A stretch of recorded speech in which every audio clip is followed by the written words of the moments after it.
दोस्तों, इस दुनिया में बहुत से लोग आए, बहुत सी कंपनियां आई जिन्होंने डीपेस्ट होल करने की कोशिश करी इस पृथ्वी के अंदर। और सबसे डीपेस्ट होल की अगर बात की जाए तो वो 12.3 किलोमीटर्स का है, जो कि Russia Kola super deep bore hole कहलाता है। लेकिन अब एक नई कंपनी आने जा रही है जिसका नाम है क्यूएस एनर्जी, जो कि अनलिमिटेड एनर्जी जनरेट करने का सोच रही है पृथ्वी की हीट से। उनको मालूम है कि धरती के अगर ज़्यादा डीप चले गए हम तो उसकी हीट से हम इलेक्ट्रिसिटी जनरेट कर सकते हैं, जिसको जियोथर्मल एनर्जी कहा जाता है। तो उसका यूज़ करके वो इलेक्ट्रिसिटी बनाने का सोच रहे हैं। अब तक हम सोचते थे कि विंड टर्बाइन लगा लेंगे या सोलर पैनल लगा लेंगे, उससे इलेक्ट्रिसिटी जनरेट कर पाएंगे, लेकिन ये हीट से इलेक्ट्रिसिटी जनरेट करने का प्लान बना चुके हैं, वो भी धरती की, जिसकी वजह से अनलिमिटेड एनर्जी हो पाएगी। और इसके लिए इन्होंने $63 मिलियन की फंडिंग भी जुटा लिया। इनका एम है करीबन 20 किलोमीटर डीप जाना इस धरती के, जहां पर इनको करीबन 500 सेल्सियस डिग्री की हीट मिल जाएगी, जिसका यूज करके ये इलेक्ट्रिसिटी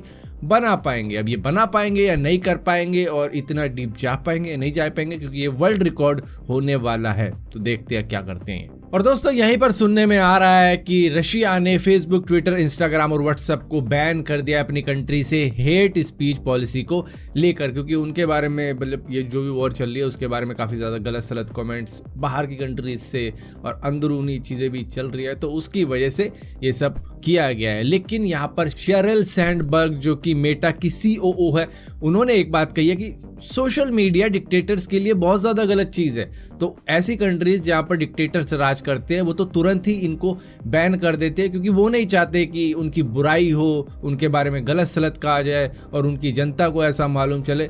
और एक और बात कही गई कि अगर दो कंट्रीज की लीडर कोई महिला होती ना, यूक्रेन की ही ले लो एग्जाम्पल के तौर पर या रशिया की ले लो, उन दोनों की ही फिर वॉर नहीं होती, क्योंकि दुनिया में 12 ऐसी कंट्रीज है जहाँ पर महिलाएं लीडर हैं, और उनकी लीडरशिप में कोविड-19 में उन कंट्रीज ने काफ़ी ज़्यादा अच्छा काम किया है।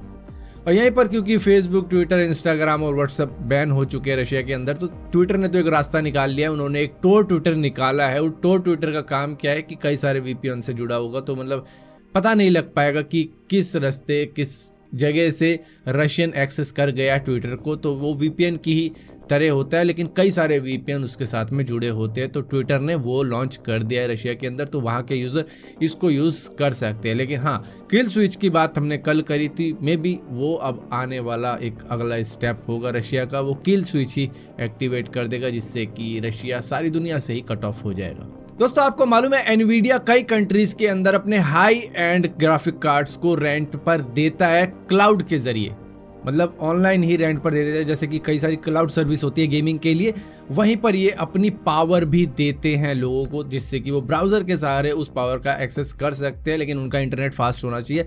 तो वहाँ पर वो RTX 3080 तक रेंट पर दे देते हैं $20 पर मंथ के हिसाब से, और इसी के साथ साथ 6 महीने का कुछ $100 का रखा हुआ है, जिससे कि बंदा 3080 की पावर को यूज़ कर सकता है और उसी से गेमिंग कर सकता है क्लाउड गेमिंग के मामले में। दोस्तों, बहुत से ऐसे इंडियन हैं जो कि आज बड़ी बड़ी कंपनियों के CEO बन चुके हैं, जैसे सत्या नडेला, सुंदर पिचाई या फिर पराग अग्रवाल। लेकिन ये तो नाम रोशन करने वाले होते हैं, लेकिन कुछ नाम बर्बाद करने वाले भी होते हैं। एक 33 साल का इंडियन पकड़ा गया है अमेरिका के अंदर, 2 अमेरिकन के साथ में मिलकर वो क्रिप्टो लॉन्ड्रिंग कर रहा था। इसका नाम है मनिक मेहतानी, जो कि वर्जीनिया से पकड़ा गया है, और अब इसको करीबन 20 साल तक की जेल हो जाएगी, जहां पर ये अमेरिका में अब फ्री में रह पाएगा। कुछ करने की जरूरत नहीं होगी, थोड़ी बहुत मतलब कसरत वसरत कर लेगा जेल के अंदर और 20 साल गुजारेगा अमेरिका में। हालांकि दोस्तों, हमें इससे कोई मतलब नहीं पड़ता, लेकिन फिर भी टेस्ला की वेबसाइट से एक बात रिवील हुई है कि उन्होंने चाइना के अंदर 20% तक अपनी इलेक्ट्रिक ऑटोनोमस कार्स के प्राइस बढ़ा दिए हैं। जहाँ पर मॉडल 3 की बात करो या मॉडल Y की बात करो, जो कि लॉन्ग रेंज वाली गाड़ियाँ हैं, वो 20% तक बढ़ाई गई हैं, और उससे जो नीचे की गाड़ियाँ हैं वो 10-15% बढ़ाई गई है। और यहाँ पर दोस्तों, ऑप्टिकल इल्यूजन हमें कई बार बहका देता है, हमारा दिमाग बहक जाता है कि चीज़ें जो हो रही हैं उसके सामने वो एक्चुअली में वैसी नहीं हो रही होती। जिस तरीके से इस इमेज के अंदर आप देख रहे हो कि ये जो सर्कल है ये कहीं भी मूव नहीं कर रहा है, ना बड़ा हो रहा है ना छोटा हो रहा है, ये वहीं का वहीं है। यहाँ पर सिर्फ एरो को मतलब डायरेक्शन चेंज की जा रही है एरो की, और हमको ऐसा लग रहा है कि ये बड़ा हो रहा है, छोटा हो रहा है और इधर उधर मूव कर रहा है, जबकि ऐसा बिल्कुल भी नहीं है। तो ये है एक नया ऑप्टिकल इल्यूजन जो इस टाइम पे वायरल हो रखा है। दोस्तों, आपको मालूम है कोविड-19 की वजह से इस दुनिया में कितनी जानें गई हैं? अगर ऑफिशियल डेटा की बात की जाए तो 31 दिसंबर 2021 तक में 5.9 मिलियन लोगों की जान गई है। ये ऑफिशियल डेटा है सिर्फ 74 कंट्रीज का। लेकिन दुनिया में कंट्रीज कितनी है? 195 में भी, इससे भी ज़्यादा हो सकती है, जो कि मतलब कंट्री के तौर पे ली नहीं जाती। तो टोटल 195 कंट्रीज है, तो ये तो आधी कंट्री भी नहीं है, आधी से भी कम है।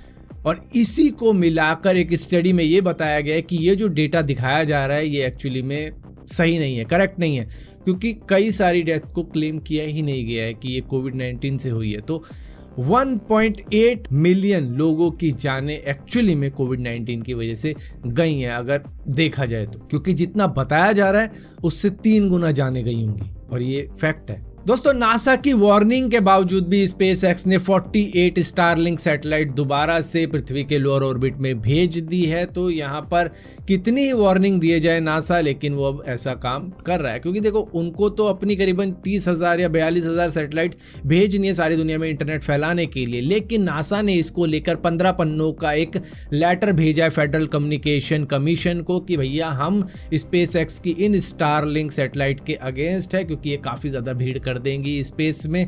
तो ये एक लेटर है जो उन्होंने दिखाया है, जो उन्होंने भेज दिया है। मे बी आगे चल के कोई कार्रवाई हो जिसके बाद में शायद ऐसा ना किया जाए। दोस्तों, वैसे तो लोन वगैरह की कॉल्स आती रहती हैं, मैसेज आते रहते हैं और व्हाट्सएप पे भी आ जाते हैं, तो ये सब हमें फ्रॉड ही लगते हैं। लेकिन क्या हो जब SBI की योनो लाइट एप्लीकेशन ही आपको भेजने लग जाए कि लोन ले लो, ये ले लो, तो 1-2 नोटिफिकेशन तो ठीक है, लेकिन बहुत से लोगों को 10, 12, 15 दिन की नोटिफिकेशंस आ रही है कि SBI से लोन ले लो, ये कर लो, वो कर लो।